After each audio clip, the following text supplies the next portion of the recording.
మీకు తెలుసా, తిరుమల స్వామివారి దర్శనానికి ముందు ఉండే ఒక గడపను కులశేఖర పడి అంటారు. అసలు ఎవరి కులశేఖరుడు? కులశేఖర పడి అంటే ఏమిటి ఒకసారి చూద్దామా?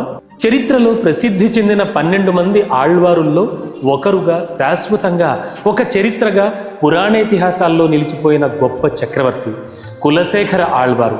తన సామ్రాజ్యాన్ని విస్తరిస్తూ మహా సామ్రాజ్యాన్ని నిర్మించినా కూడా ఆ వెంకటేశుని గడప దగ్గరే ఉండే వరాన్ని కోరుకున్న ధన్యజీవి.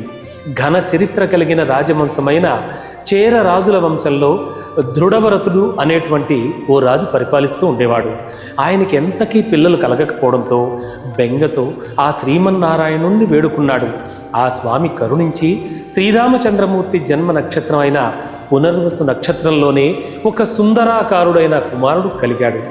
వారసునిగా తన వంశం పేరు నిలుపుతాడనే నమ్మకంతో అతనికి కులశేఖరుడు అనే నామకరణం చేశారు. కులశేఖరుడు తన పేరుకు తగ్గట్టుగానే రాజవంశ ప్రతిష్టను నిలిపేలా సకల విద్యలను అభ్యసించాడు. సంస్కృతంలో సైతం అశేష పాండిత్యాన్ని సంపాదించాడు. క్రీస్తు శకం 800వ సంవత్సరంలో రాజ్య సింహాసనాన్ని అధిష్ఠించిన విష్ణు భక్తుడైన కులశేఖరుడు కేవలం కేరళకే పరిమితమైన తన సామ్రాజ్యాన్ని తమిళనాడుకు సైతం విస్తరించాడు. కులశేఖరునికి విష్ణుమూర్తి గాథలన్నా, విష్ణు భక్తులన్నా అత్యంత గౌరవం ఇచ్చేవాడు. దీనికి సంబంధించి అనేక కథలు కూడా ప్రాచుర్యంలో ఉన్నాయి. అయితే కులశేఖరుడు కేవలం భక్తుడే కాదు, కవి కూడా. తన భక్తిని అక్షరబద్ధం చేయగల రూపశిల్పి కూడా. అందుకే పెరుమాళ్ తిరుమొళి పేరుతో ఆయన రాసిన 105 పాశురాలను ఆళ్వార్ల సాహిత్యంలో చాలా గొప్పగా భావిస్తూ ఉంటారు. అంతేనా, ముకుందమాల పేరుతో సంస్కృతంలో ఆయన రాసిన స్తోత్రం కూడా బహుళ ప్రాచుర్యంలో ఉంది.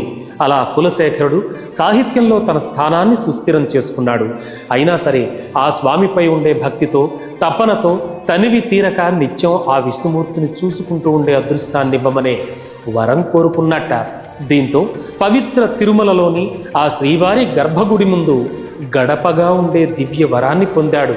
అదే తిరుమలలోని గర్భగుడి ముందు ఉండే గడప కులశేఖర పడిగా పేరు పొందింది.